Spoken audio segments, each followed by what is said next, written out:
The desert wind spoke in low whispers as dusk settled over the village of Al-Dumayra.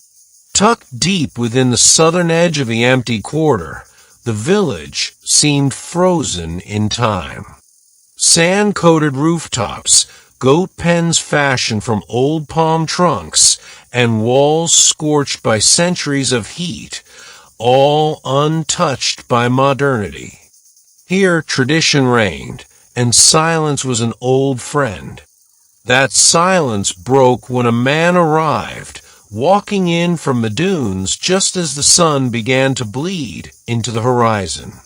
He wore khaki trousers, scuffed boots, and a linen shirt rolled up at the sleeves. A worn satchel hung over his shoulder. He was tall, with wind-brushed dark hair and a thick beard, and though his face showed the fatigue of long travel, his eyes were bright with curiosity. His name was Yasser al-Mansour. "Salam," he greeted a young boy outside a mud-brick home, offering a polite smile. The boy stared, then sprinted inside shouting, "Baba, a stranger is here." It took only minutes for a small crowd to form. Men with weathered faces, arms crossed with caution, women peeking from behind curtains, children wide-eyed, whispering. Yasser raised both hands. "I mean no harm. I'm a scholar from the university in Jeddah. I study oral traditions and local legends. I've come only to listen." The villagers glanced at each other, unsure. Then an older man stepped forward. His robe was faded but clean, his beard white as salt. "I am Sheikh Hamid," he said. "We do not get many visitors, Ustad." His voice was even, though his eyes studied Yasser like a hawk. Yasser bowed slightly. "I'm honored, Sheikh. I've heard whispers of Al-Dumayra's tales, especially the one about the lantern." A shiver rippled through the group. Murmurs broke out. "Sheikh, don't speak of it," one man said. "The jinn listens."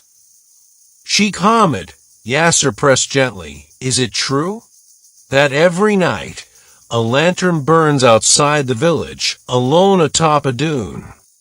The elder's lips tightened. "We do not speak of Shaman al-Hama. The whispering flame is not for men to study. But someone lights it, don't they?" "No one lights it," Hamid replied, "and no one puts it out." Yasser was offered a room in the corner of the village, a humble mud house abandoned by a family who'd moved closer to the coast. The villagers were not unkind, just cautious.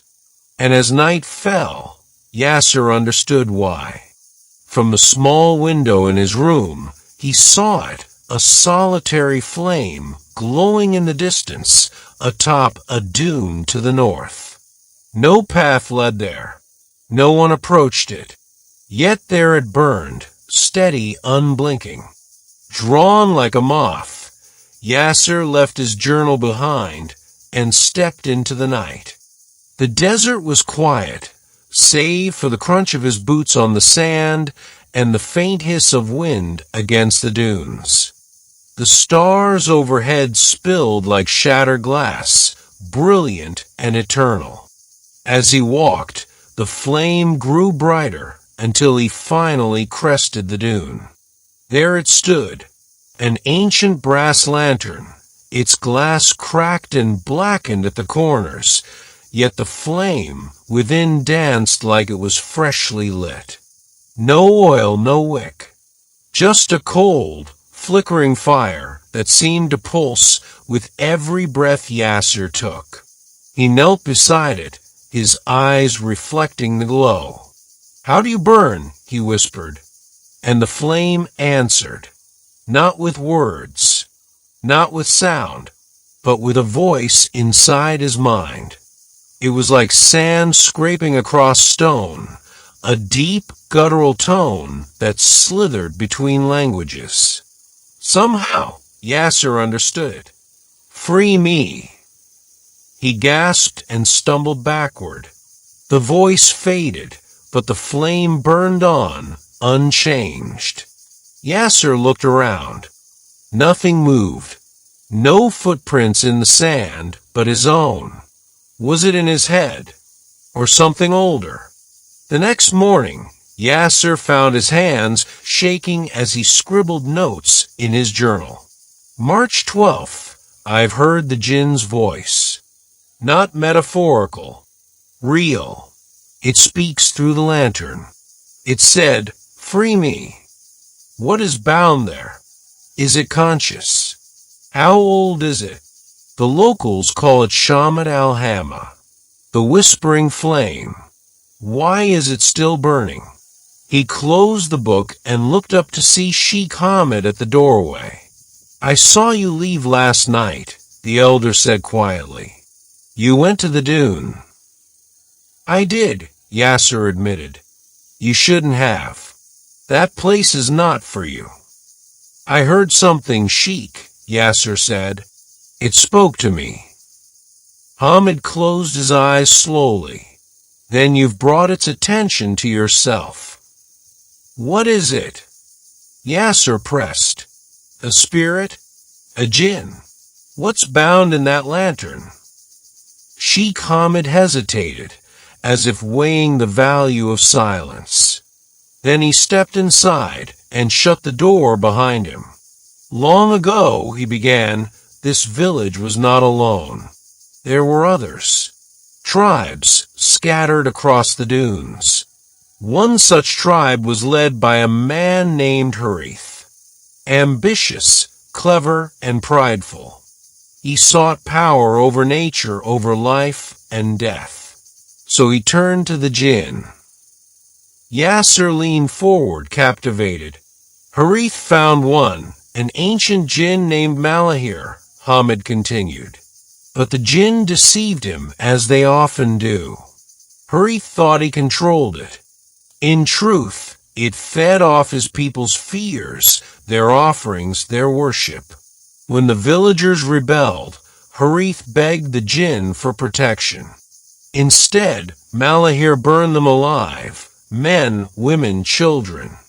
Yasser felt a chill. "How did it end?" "A seer," Hamid whispered. "A powerful sorcerer, unknown to us even now, came from the east. He bound Malahir in the only prison strong enough to hold a jinn, a vessel of fire, that lantern, and he buried it beneath a dune, warning the survivors to never speak its name." "But someone dug it up," Yasser said. Hamid nodded. "And now it burns again every night, calling out, waiting." "Waiting for what?" "For a fool," the elder said, locking eyes with him, "to set it free." That night, Yasser didn't go to the lantern. He sat awake, haunted by the voice and the tale. But as the wind howled through the cracks of his window, he heard it again, faint, almost drowned out by the night. "Free me." The jinn was still whispering, and Yasser was still listening. Yasser tried to sleep. He pressed the pillow hard against his ears. He counted backward from 100. He recited prayer after prayer. But nothing silenced the whisper. It wasn't a voice that came through walls. It wasn't heard by the ears. It bypassed sound altogether, a presence inside his skull, like a pressure building just behind his eyes. "Free me." By dawn, Yasser's mind felt frayed. He stood by the small window of his mud brick room, staring out at the fading stars. The lantern still burned on the dune, its flame refusing to yield even to the rising sun. He stepped outside. A few villagers passed with buckets toward the well, eyeing him warily. The news of his midnight visit had clearly spread. Yasser made his way to the small tea house near the mosque, where a hunched old man sat alone, sipping from a clay cup. His name was Abdul Karim, and the children called him Majnun, madman. But Yasser had learned that in every village, the so-called madman was often the keeper of old truths. He approached respectfully. "May I join you?" Abdul Karim looked up, his eyes cloudy with age, but sharp beneath the surface. "You're the one the flame speaks to." Yasser froze. Karim chuckled bitterly. "You're not the first, but you may be the last." He gestured to the seat. The tea house was dim and smelled of cinnamon and ash. As Yasser sat, Karim began to speak without being asked. "He used to speak to me too," he said, staring into his cup. 50 years ago. I was a boy, foolish and full of questions like you. I saw the light and wanted to know why it burned." "What happened?" Yasser asked. "I went to it. It spoke. Just once. But the whisper never left." "So why didn't you do anything?" Yasser asked. "I did," Karim said, his voice growing hoarse. "I tried to open it." Yasser leaned in. "What happened?" Karim rolled up his sleeve. His entire forearm was marked with ancient, burn-like sigils, twisted patterns carved into the skin like melted wax. "I tried to open the lantern's glass. The fire leapt into me. Not to kill me. No, jinn don't do things quickly. It branded me. Marked me as a listener." Yasser stared in awe. "Did you speak to anyone about it?" "I did. The sheikh then, Hamid's father, he made me swear an oath. He helped me bury the signs. But I still hear the voice. Every full moon it grows louder. Why didn't it take you? Or drive you mad?" "Oh, it tried. But the jinn is patient. It waits. It doesn't want just a listener. It wants a liberator. Someone to open the flame and break the seal." Karim's eyes met Yasser's. "You feel it, don't you? The urge to go back." Yasser didn't answer. He didn't need to. That evening, Yasser sat at the edge of the village, watching the sun sink behind the dunes. As the last sliver of light vanished, the lantern ignited once more. No hand touched it. No spark preceded it. One moment it was dark. The next it was ablaze. He walked toward it. The wind was colder than usual. It clawed at his clothes, hissed through the folds like it was whispering warnings. But Yasser pressed on. As he crested the dune, the lantern greeted him like an old friend. Its brass shell glowed faintly, humming with a power deeper than fire. This time, Yasser didn't kneel. He stood before it and spoke aloud. "What do you want?" The voice returned, now clearer, closer. "To see, to walk, to breathe again." "You're bound," Yasser said. "You were sealed for hurting people. You burned them alive." The flame flickered. Lies told by cowards. I only answered their prayers. Yasser frowned. Prayers. They asked for protection, vengeance, wealth. I gave it. They feared me for it. You killed innocents. So did their kings. The voice darkened, but they are remembered in gold and stone. I am trapped in glass. Yasser stepped back. Why do you speak to me? The flame pulsed. The voice softened. Because you are not afraid of truth. You want to know. You seek. You question. And you can open me. Yasser stared at the lantern. Its handle was cold to the touch. Its base was carved with symbols, some familiar, some alien. He traced a finger over one, a circle within a triangle within a square. Is this the seal? Yes. Break it, and I will show you wonders buried by time. I don't want wonders, Yasser muttered. I want answers. Then free me and ask. Back in the village, Yasser sat beneath the stars, his mind spiraling. He spent the next few days poring over ancient texts in his journal, trying to decode the symbols. Some matched Sumerian seals.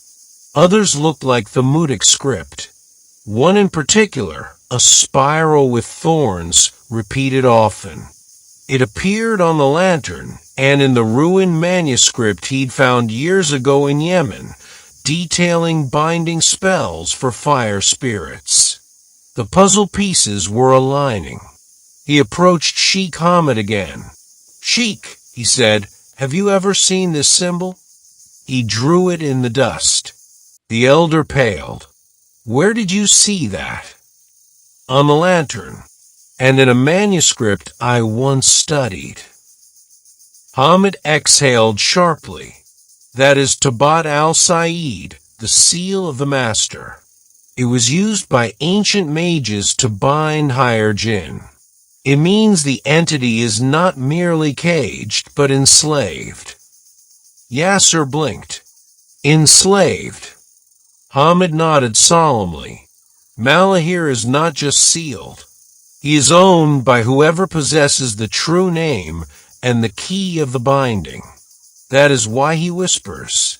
He's trying to find someone to inherit that key.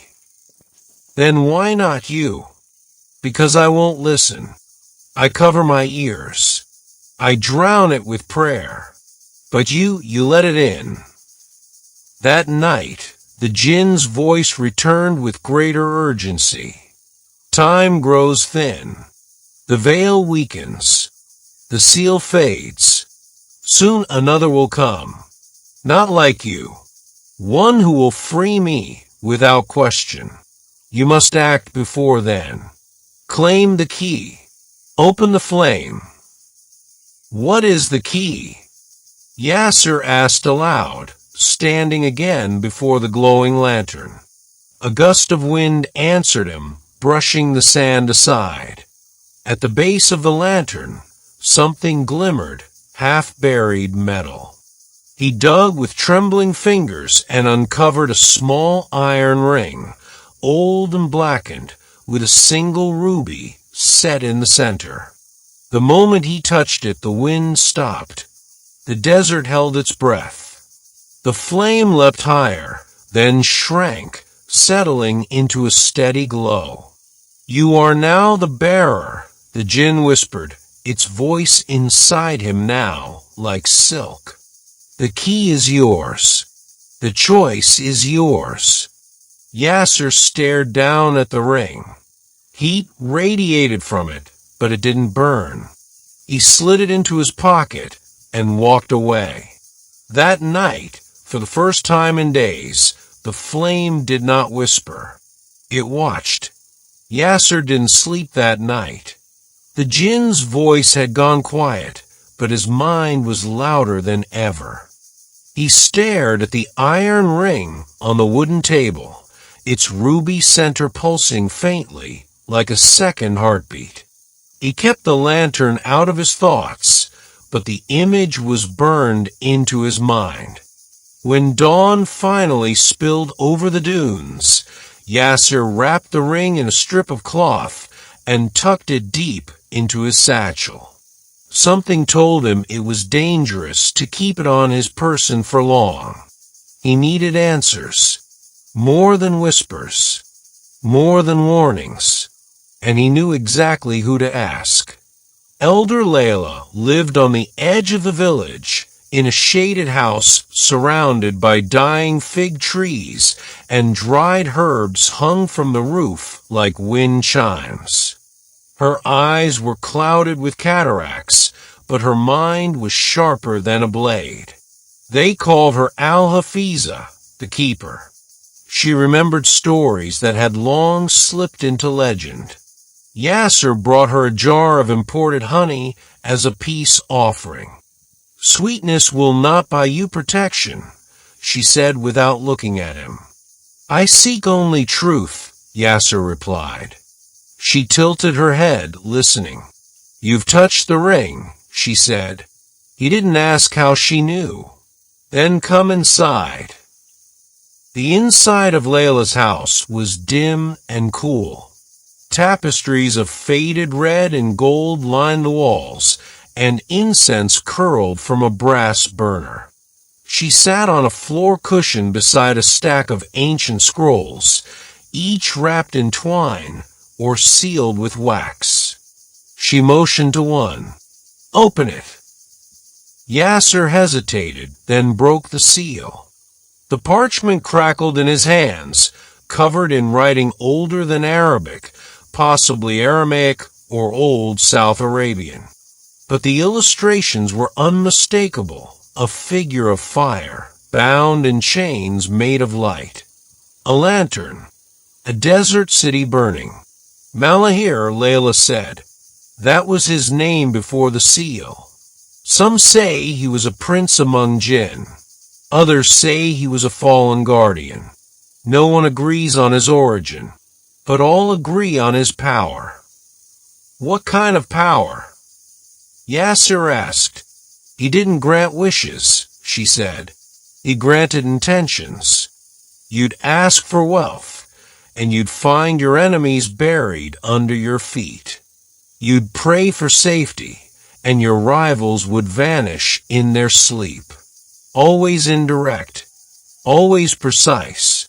He gave people exactly what they deserved as he judged it.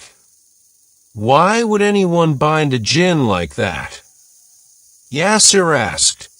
Layla poured tea, her hands steady despite her age. "Because humans are greedy," she said. "One man's prayer becomes another's curse. The old tribes feared that. They saw their own darkness in him. So they turned on him." "They tried," Layla said, "but jinn don't die like us. They burn brighter. So they sought a sorcerer from the far north, one who had bound wind spirits and made oaths with sandwalkers. Do we know his name?" Layla shook her head. It was erased. On purpose. To protect future generations. Yasser leaned in, and he created the seal. "Yes," she whispered. "He made a vessel, a lantern of sacred glass and brass forged during a lunar eclipse. Then he performed the ritual of binding, using the Tabat al-Said, the seal of the master." She tapped the symbol Yasser had traced in the sand earlier. That mark was carved on the jinn's prison. Anyone who touches it becomes seen by the spirit within. Few survive the attention. Fewer still keep their sanity. Yasser felt the memory of Kareem's branded arm crawl back into his mind. "What about the ring?" he asked. Layla fell silent. "The ring," she said finally, "was the sorcerer's final safeguard. It was meant not to open the prison, but to control it. A master key. Wielded properly, it could bind the jinn to the bearer's will. But if used in weakness..." Her voice dropped. "The jinn would be free and bound to no one." Yasser left Layla's home shaken. The ring in his pocket suddenly felt heavier. Was that the jinn's true plan? To find not a liberator, but a fool who would use the ring incorrectly? As he walked back through the village, he noticed something strange. Children were crying. Dogs were whimpering. Birds had stopped nesting in the date trees. The village felt off, like the air was denser, the wind quieter. He found Sheikh Hamid sitting beneath a large fig tree near the mosque, praying quietly. "Sheikh," Yasser said, "can I ask you something?"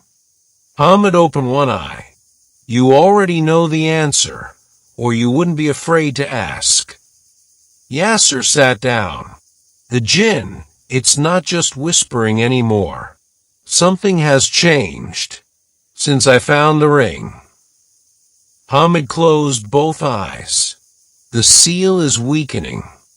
Yasser swallowed. "How can you tell?" "Because the dreams have returned."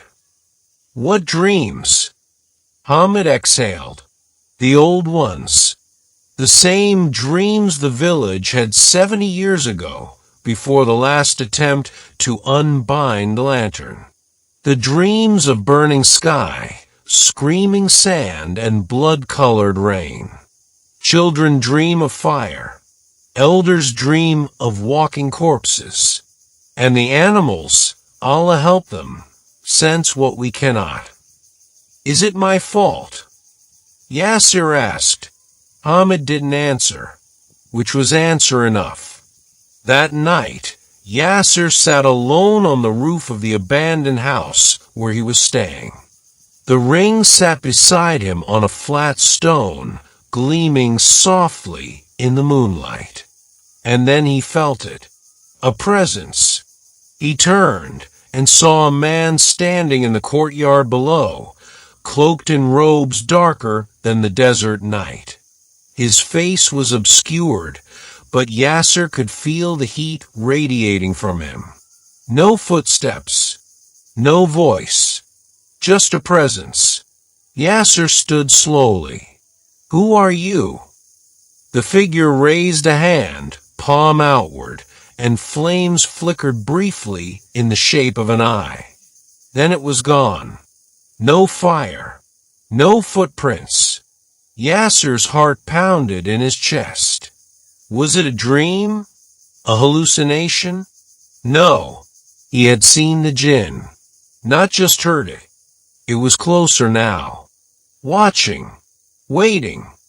The village of Al-Dumayra woke to the scent of smoke, not from firewood or cooking stoves, but something older, thicker, laced with the copper tang of scorched metal.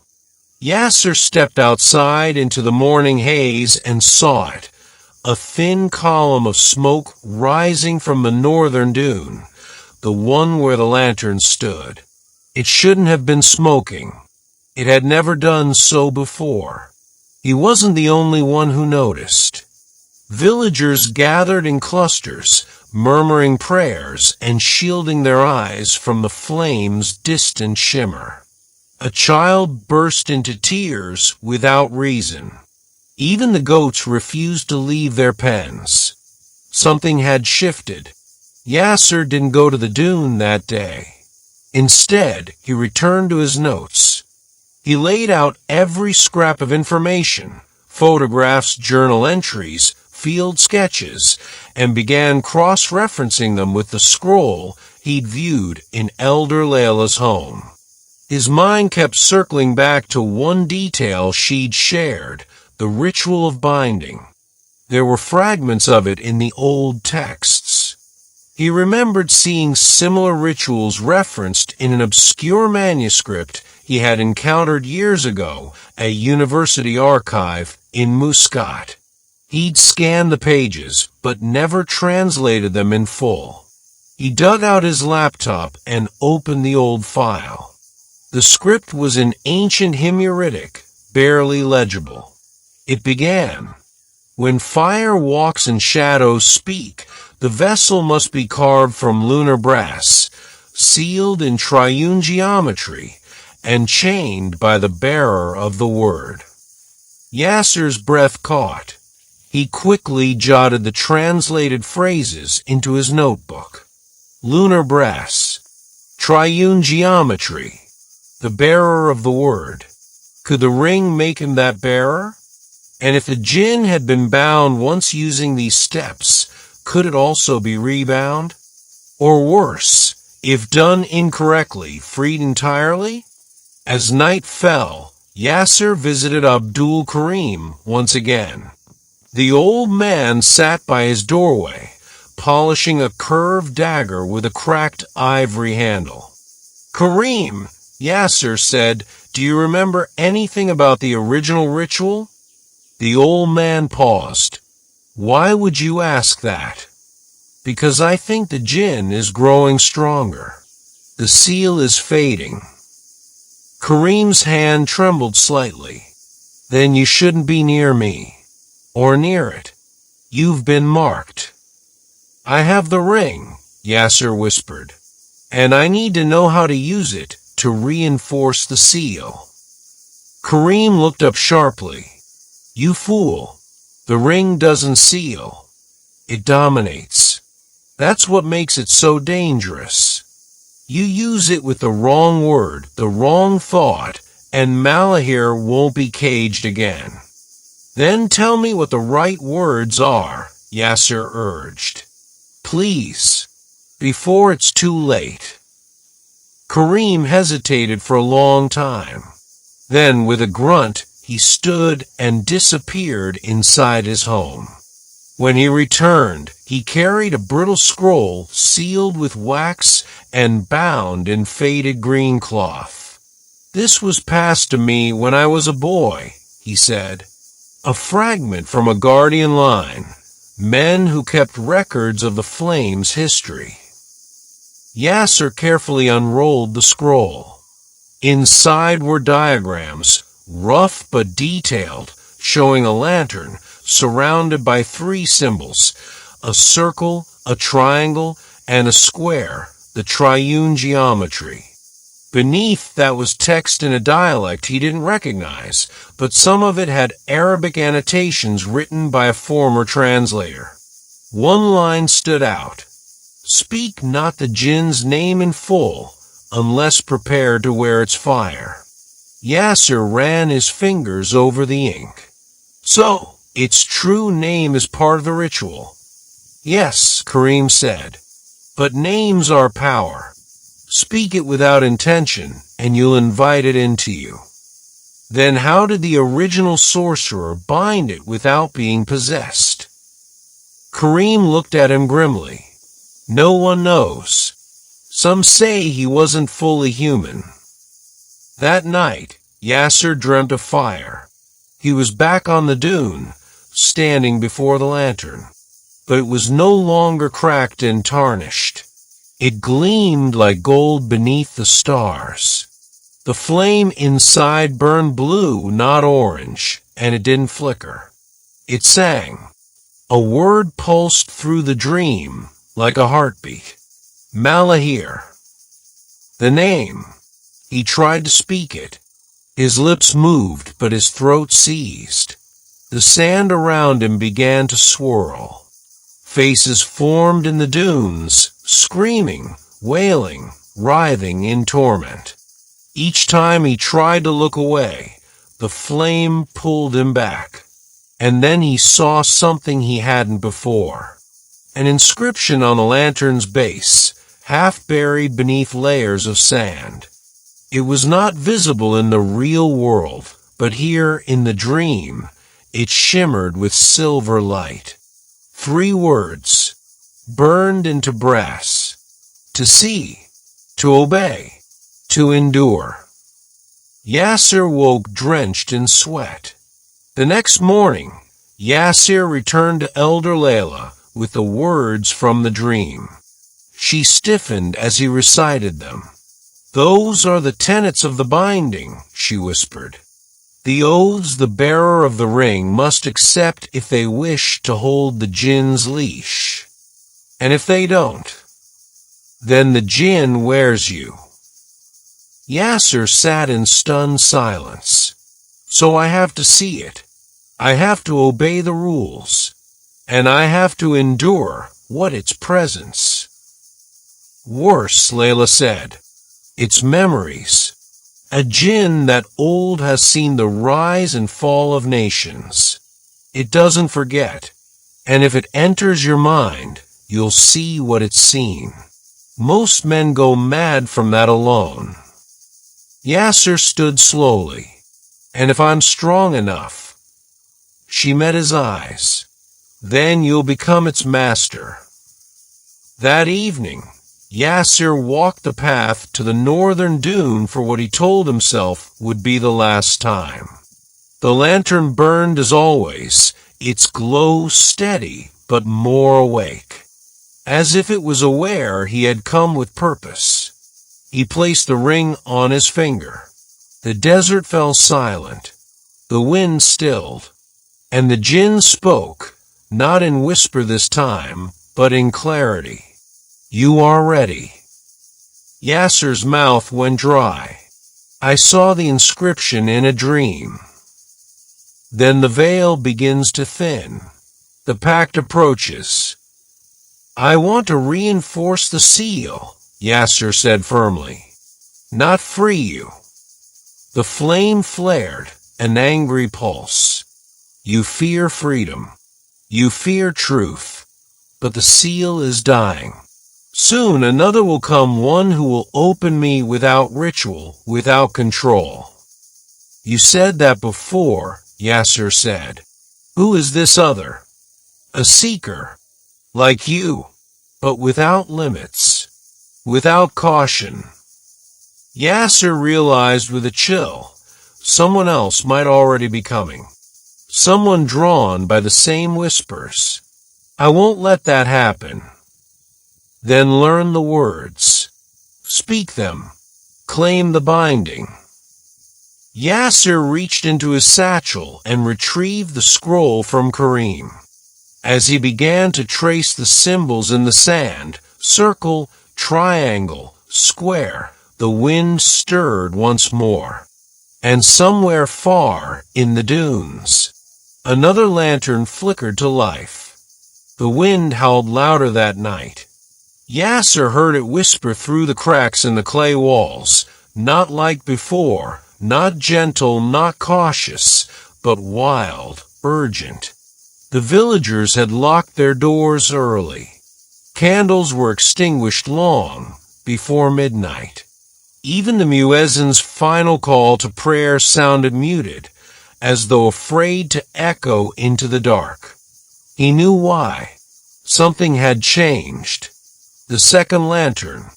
It had been faint, just a flicker on the southern ridge, but unmistakable. Identical in shape and flame to the first. And it hadn't been there before. Yasser had not told anyone. Not yet. Not until he understood what it meant. He pored over his notes again by oil lamp, cross-checking the dream inscriptions with the translated scroll. 3 elements were required to perform the true binding ritual. The ring, already in his possession. The seal, the symbols inscribed in triune geometry. The salt line, the circle of purity and intent. Salt. That's what the texts emphasized. He flipped back to his Yemen field notes from 2 years ago. There was a desert binding ritual using coarse black salt to repel spiritual entanglement and ground human will. Yasser needed salt. Lots of it.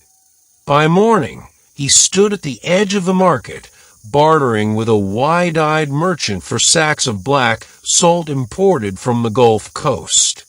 The merchant leaned in. Why do you need so much? Protection, Yasser replied simply. The man hesitated, then handed over the sacks without another word.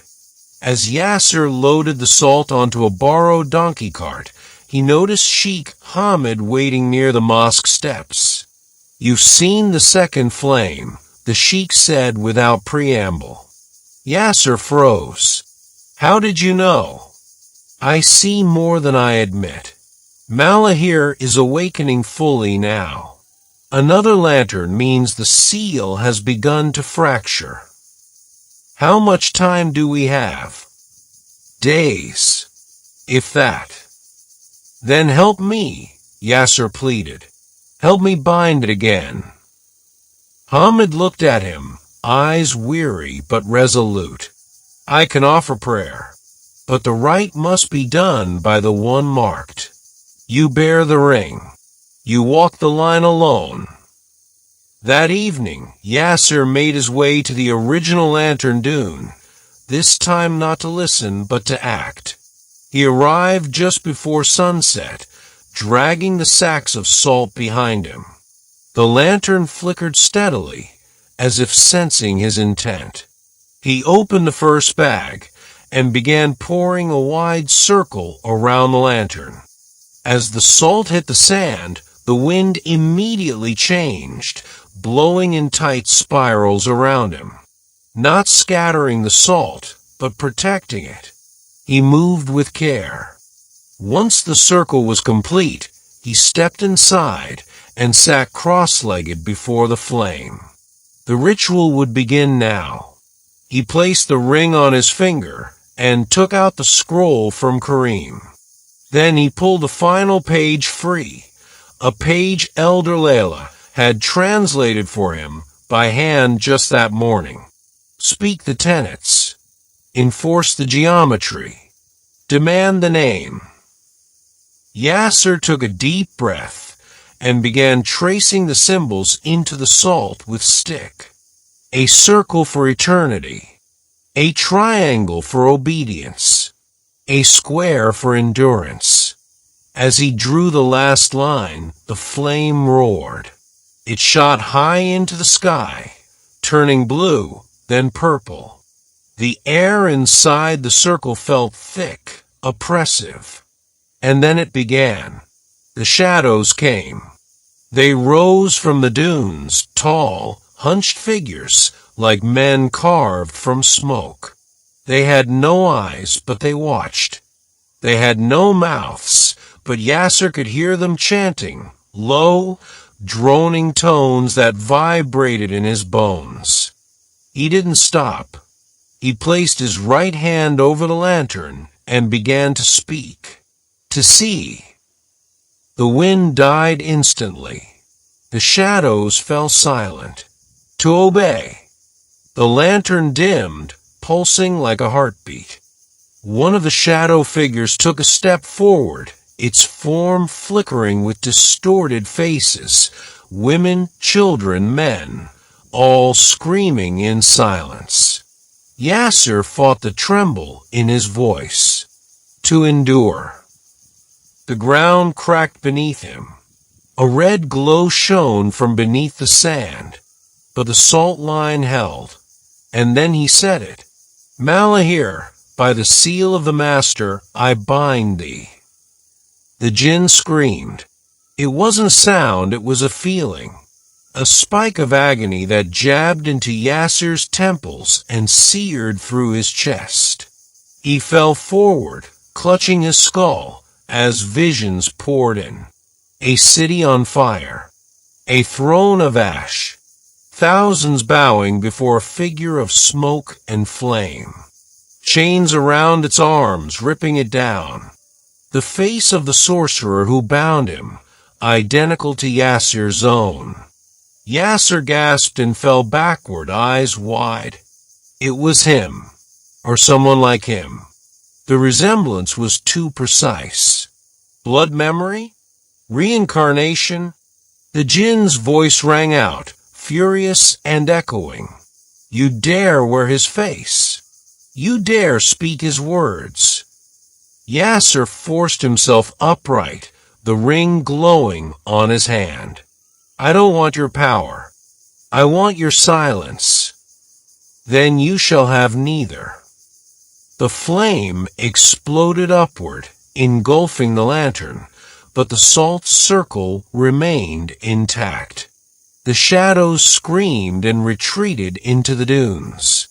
The wind went still. And then, nothing. The lantern dimmed, flickered, and died. Smoke curled from its top. The light was gone. Yasser stared in disbelief. Had he done it? Had he rebound the jinn? His body trembled with exhaustion. He fell to his knees, breathing hard. The sand around him cooled. The stars blinked above. He waited, but the flame did not return. Back in the village, Yasser was met with silence. People peeked from behind shutters, stunned. Children clutched their mothers. Even Sheikh Hamid said nothing, only placed a hand over Yasser's shoulder and nodded once. "You've done what none of us could," he whispered. "You've given us peace. For now." Yasser didn't speak. He was too busy listening, because in the back of his mind, a voice still whispered, "The salt holds you, but not forever." For the first time since his arrival in Al-Dumayra, Yasser slept through the night. No whispers, no flickering flame beyond his window. Just silence. He awoke with the sun warming his face and the sounds of the village returning to life. Children playing, goats bleating, the call to prayer echoing in peace. The villagers greeted him with cautious smiles. Some offered dates. Others nodded silently as he passed. The fear had lifted, like a curtain finally drawn back after a long and restless storm. But Yasser couldn't relax, because something was wrong. Too wrong. He climbed to the roof of the old house, sat cross-legged, and watched the horizon where the first lantern had once burned. The dune stood bare. No flame, no smoke, but something about it was off. The shape had changed. The slope was too steep, the edges too sharp. It no longer looked like a natural mound of sand. It looked like a lid, as if something beneath was pressing upward. He grabbed his journal, flipping to the page where he had listed jinn attributes and signs of resurgence. Spontaneous wind changes, animal restlessness, dream invasions, shadow apparitions, shifting ground patterns. Yasser scribbled a single line beneath. The dune breathes. He needed confirmation. That afternoon, he approached Elder Layla once again. She sat in her garden, grinding dried herbs with a mortar and pestle. "I felt it move," Yasser said. "The dune." She didn't look up. "Of course it did. That is the jinn's prison. You forced it into stillness, but it is still alive. I thought I resealed it." "You closed the door," Layla murmured, "but you didn't lock it. Not fully." Yasser's chest tightened. "I followed the ritual. I used the salt. I spoke the tenets." "You spoke them," she said, "but did you mean them? The binding is not about the symbols or the salt. It's about the soul of the bearer." "I didn't come to dominate the jinn," Yasser said. "I just wanted to silence it." Layla looked up then, her white eyes glinting. "And that's the problem. Malahir doesn't understand silence, only obedience or freedom." That night, the whispers returned, but they were no longer from a lantern. They came from the dune itself. Yasser stood in the darkened village, staring toward the north. The sand shifted gently, like breath through a sleeping chest. He could hear it, deep, slow, rhythmic. Inhale, exhale, then a voice, not the jinn's usual whisper, but something deeper. "You have touched my soul. You cannot walk away now." He turned in a slow circle, scanning the dunes. "I am beneath your skin, in your blood. I will sleep until you beg me to wake." Yasser stumbled back into his home, slammed the door shut, and lit a dozen candles. The flame trembled on each wick. The next morning, Yasser found the salt circle on the dune had cracked. Not blown away by the wind. Split. Precisely. As if from below. He knelt and examined the line. In 3 places, the salt had been pushed outward, forming claw-like impressions in the sand. Not animal. Fingers. A chill seeped into his bones. He ran back to the village and found Kareem muttering to himself near the well. "The seal has thinned," Kareem said before Yasser even spoke. "I felt it last night, like someone staring through my eyelids. I think he's still in the lantern, but he's awake." "Of course he is," the old man rasped. "You didn't extinguish him. You enraged him." Back in his home, Yasser dug through his notes again. There had to be more. Another page. Another warning. Another layer to the binding. That's when he saw it. A torn edge of a scroll, overlooked in haste, folded into the back of the cloth binding. He carefully unfurled it. The page was brittle and stained, but the text was legible. It read, "A true seal cannot hold the jinn unless it is written in 2 tongues, man's and jinn's. The pact must be mirrored or it will break." Yasser sat frozen. The ritual he performed was one-sided. It was spoken in the language of man. But to seal a jinn completely, it had to be spoken in the tongue of fire, the ancient jinn dialect. He didn't know it. Couldn't possibly speak it. But someone had. The original binder. He returned to Elder Layla, scroll in hand. She read the page slowly, nodding. "This is why it stirs." The binding was incomplete. "Then how do I finish it?" Yasser asked. "I can't speak the jinn's tongue." "You don't have to," she said. "You only need to hear it once." Yasser blinked. "What does that mean?" "Go back to the flame. Ask it. Let it speak its part. The jinn knows the ritual. It wants the pact because only then does it gain a new master. One that holds its leash." "I don't want to be anyone's master," Yasser muttered. Layla's face grew grim. "You already are. The moment you wore the ring, you claimed ownership. Now you must choose what to do with it." At midnight, Yasser returned to the dune. The lantern still lay cold.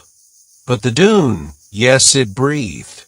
He stepped into the cracked salt circle and knelt beside the lantern.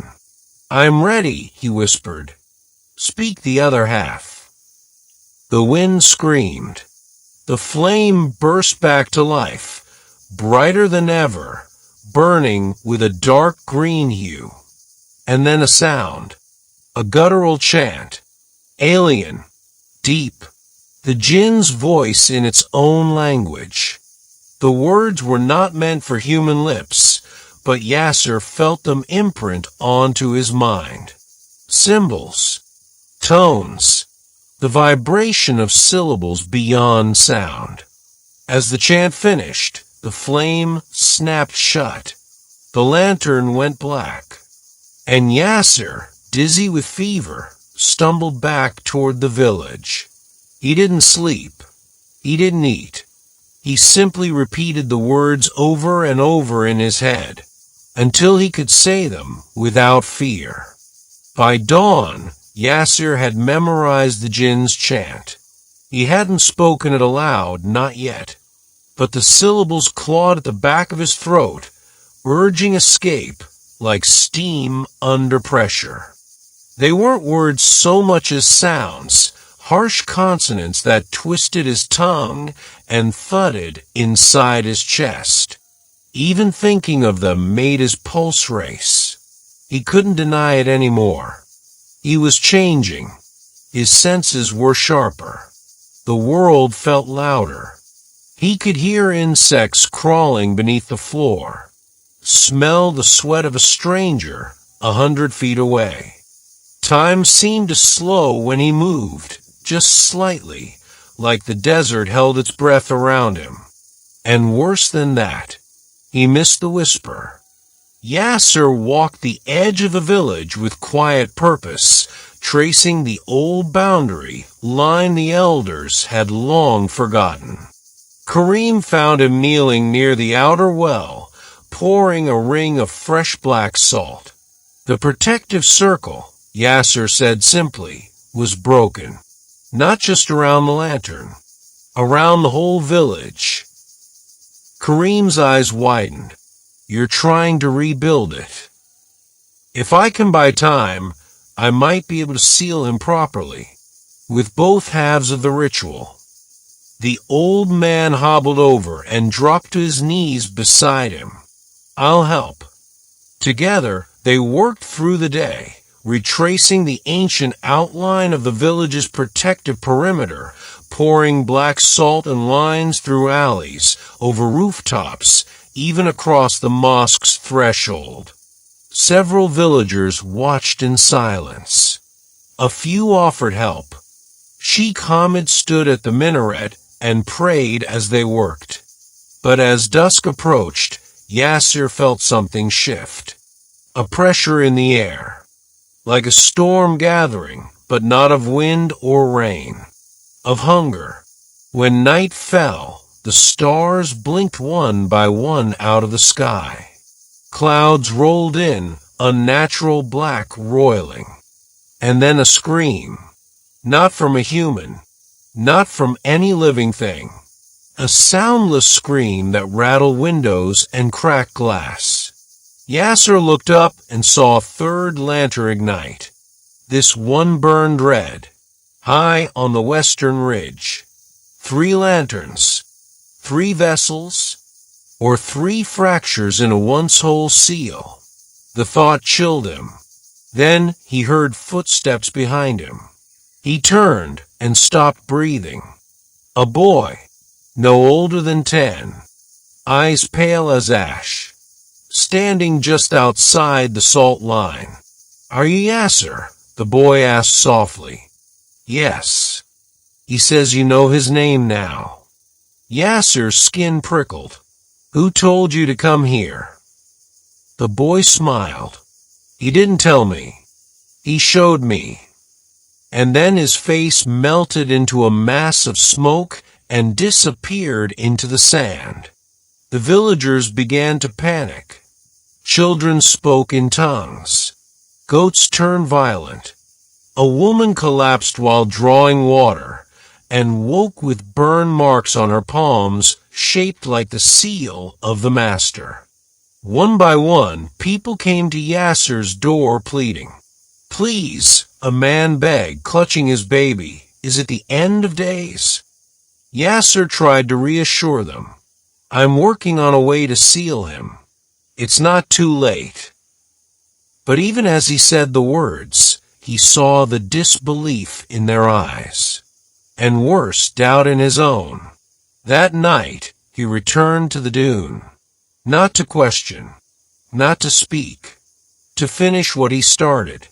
The salt circle was obliterated, scattered like it had been swept clean.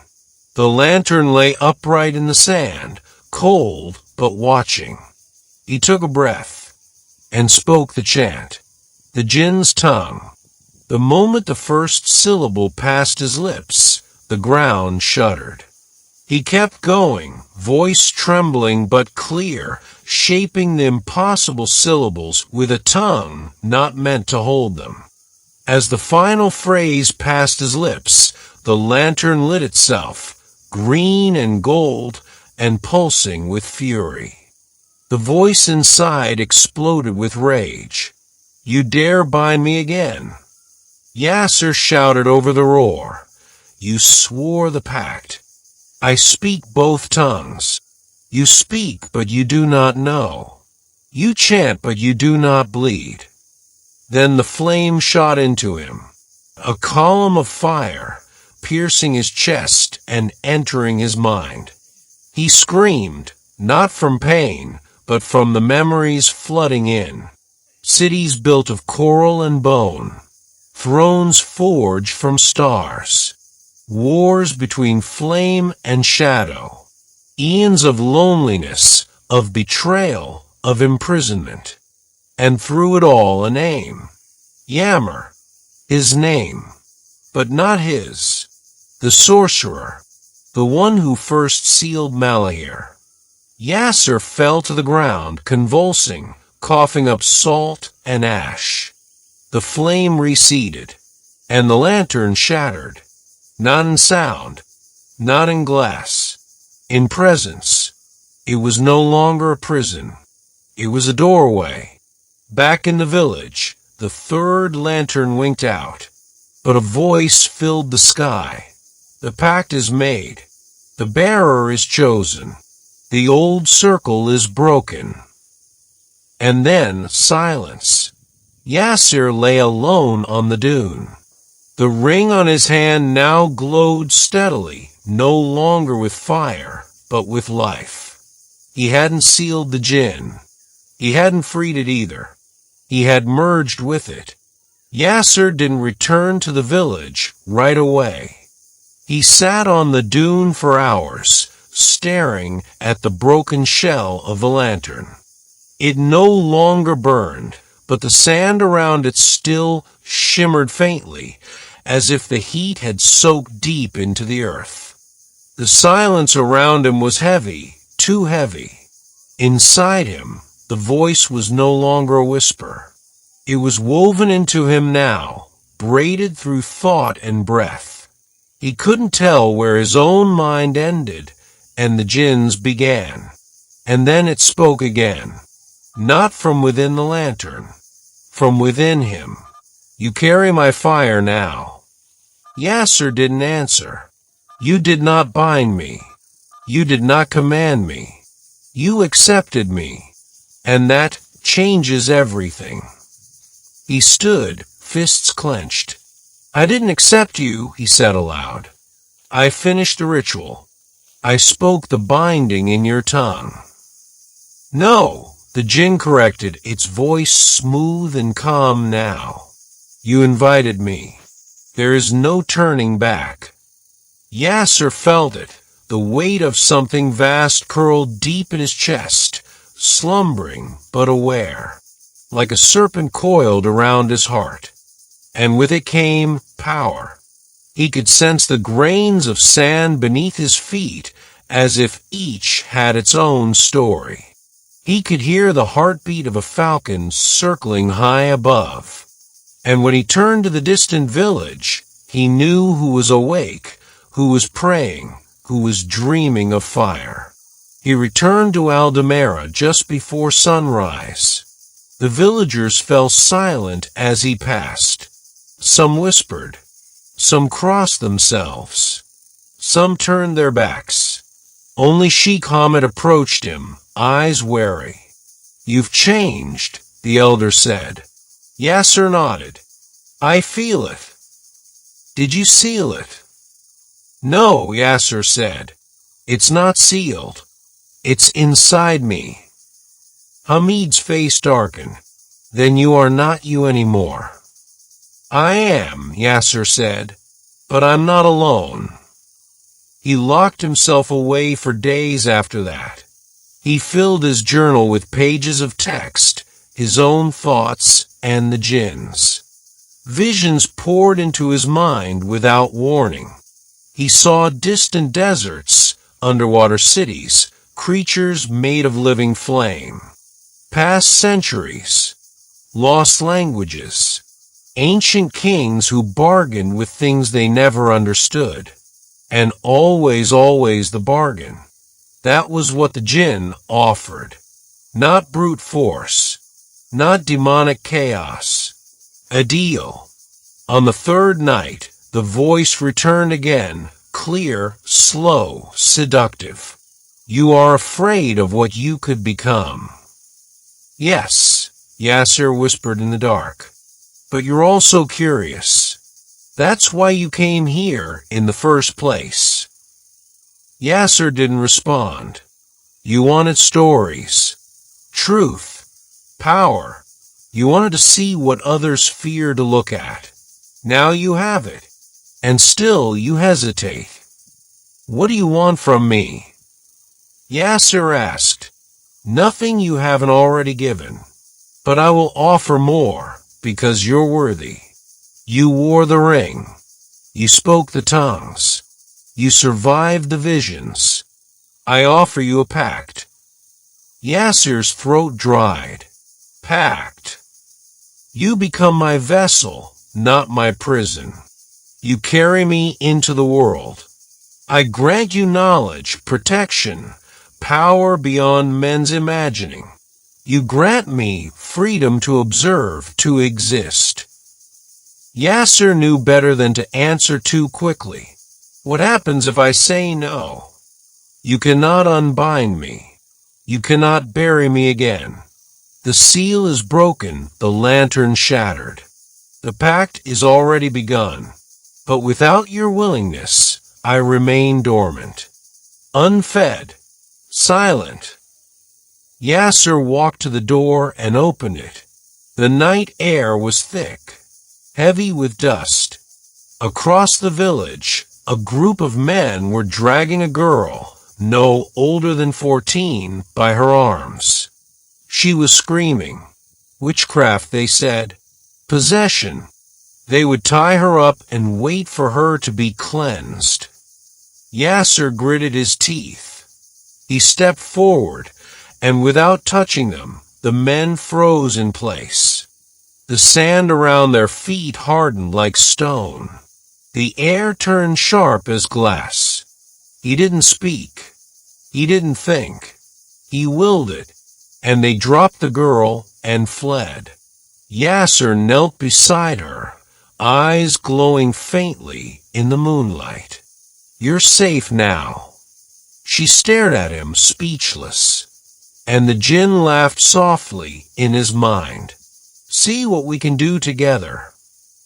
Back in his house, Yasser sat in silence for hours. Not praying, not resisting, just thinking. Because the truth was, he hadn't felt afraid when the power surged. He'd felt alive. The boundaries of man and jinn were blurring. And the bargain wasn't as simple as yes or no. It was already happening. Later that night, he returned to the ruins of the lantern. Only ashes remained. But beneath them, something glinted. He knelt and unearthed a shard of brass, half-melted, jagged.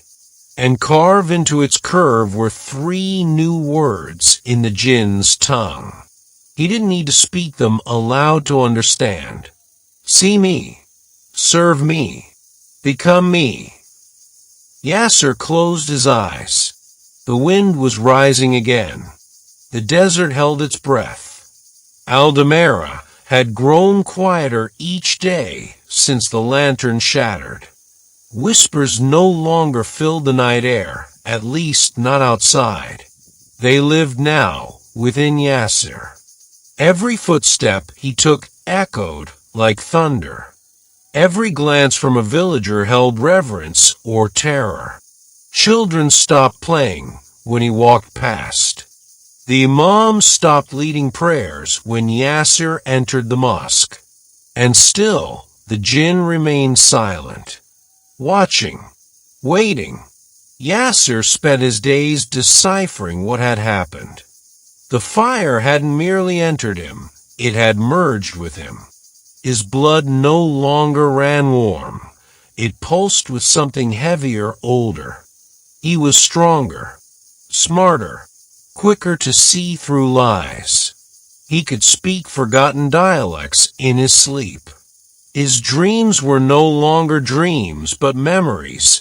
Wars fought in ancient deserts, voices calling him Yammer, the sorcerer whose shadow he now walked in. He didn't want this power, but he also didn't want to give it up. And that realization terrified him most. On the fifth night, the jinn spoke again. Not in riddles, not in coaxing whispers. It asked a question. Are you ready to unchain me? Yasser stared at his reflection in the basin. His eyes shimmered faintly gold, even in the dark. What would that mean? He asked. A true release. You become my conduit. My will becomes your strength. My thoughts become your truth. We walk the world as one, unhidden, unbound. You'd be free, Yasser said. But would I? The silence stretched. Then, freedom is an illusion, Yasser. But power is real. He walked through the village at sunrise. No one dared approach. At the edge of town, Sheikh Hamid waited. The elder looked thinner, more hollow. You've come to say goodbye, Hamid said quietly. Yasser stopped in front of him. I don't know what I've come to say.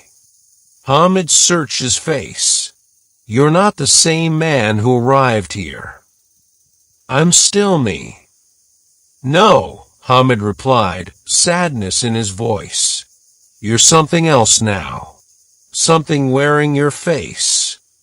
Yasser felt the truth of it, and hated that he didn't entirely disagree. Do you believe in redemption, Sheikh? I believe in choices. Yasser nodded. Then I still have one left to make. That night, he returned to the dune where the lantern had once burned. The ashes were gone. In their place was a circle of glowing embers, pulsing gently like a heartbeat. He stepped into it. The fire did not burn him. It welcomed him. The voice returned, no longer angry, no longer pleading. Speak the words. You know them now. Yasser's lips moved before he could stop them. I see you. The ground trembled. I accept you. The sky darkened. I become you. A roar of wind burst from the embers, rising like a storm around him. Fire curled through the dunes, and the stars above flickered, as if startled by what was happening below. Yasser fell to his knees. The ring on his finger dissolved into dust. Chains he never knew bound him shattered inside his chest. And he felt it. Release. In Al-Dumayra, the wind shattered windows. Flames danced in the streets, but did not burn. Villagers screamed and fled into their homes as shadows passed overhead like circling falcons. The mosque bell rang without being touched, and from the dune a figure emerged. Yasser, but not Yasser. His form glowed from within, veins lit like rivers of magma. His eyes burned gold. His breath shimmered like heat waves. The desert bowed beneath his feet. He spoke once, and his voice carried miles. I am the fire returned. The seal is broken. The bearer is chosen. The earth fell still, but inside him Yasser screamed, because now he understood. The jinn hadn't tricked him. It hadn't stolen his soul. It had waited, patiently, carefully, until Yasser made the choice himself. That was the true bargain. Not dominance, not servitude, but surrender. In his mind's eye, Yasser stood at a forked path. To the left, power unending, but no voice of his own. To the right, silence, loss, mortality, and then a third road, rebellion. He clenched his fists. No, he whispered, you don't get to win. And with all his will, he pushed back. The body on the dune convulsed. The glow flickered. The wind shrieked. And then Yasser screamed, and the scream wasn't his alone. The jinn roared from within. The dunes exploded outward in a ring of flame. But at the center, Yasser stood. Smoke curled from his skin. The light faded from his eyes. And the ring was on his finger once more. Whole. Bound. He had done it. He had unchained the jinn, and chained it again inside himself. Not as a master, not as a servant, but as a witness. The village of Al-Dumayra awoke to a silence thicker than sand. No wind, no birds, not even the goats stirred. At the edge of the northern dune, Yasser stood alone, his silhouette barely visible through the lingering veil of smoke. A thin layer of ash covered the earth, soft as snow. Where the lantern once stood, there was now a shallow crater, glowing faintly with heat. No flame, no sigils, no whispers. The sky above was a color the villagers had never seen before. Pale gray, touched by gold, like the desert had held its breath and painted the dawn in quiet reverence. Inside, Yasser felt something he hadn't in days. Stillness. The jinn was no longer clawing at his thoughts. It didn't whisper or demand. It didn't threaten or tempt. It simply waited, and that somehow was worse. He descended the dune with slow steps. His body ached, but not from battle, from containment. His muscles hummed with a quiet charge, like a current buried beneath his skin. Villagers watched from behind shutters and doorways. No one approached. Only Sheikh Hamid stood waiting near the well. Yasser met his gaze. "It's done," he said. Hamid nodded slowly. "You survived." "Barely." "You didn't banish it." "No," Yasser said. "I became its cage." Hamid studied him with eyes that had seen too much. "And now?" Yasser exhaled. "Now I leave." He packed lightly.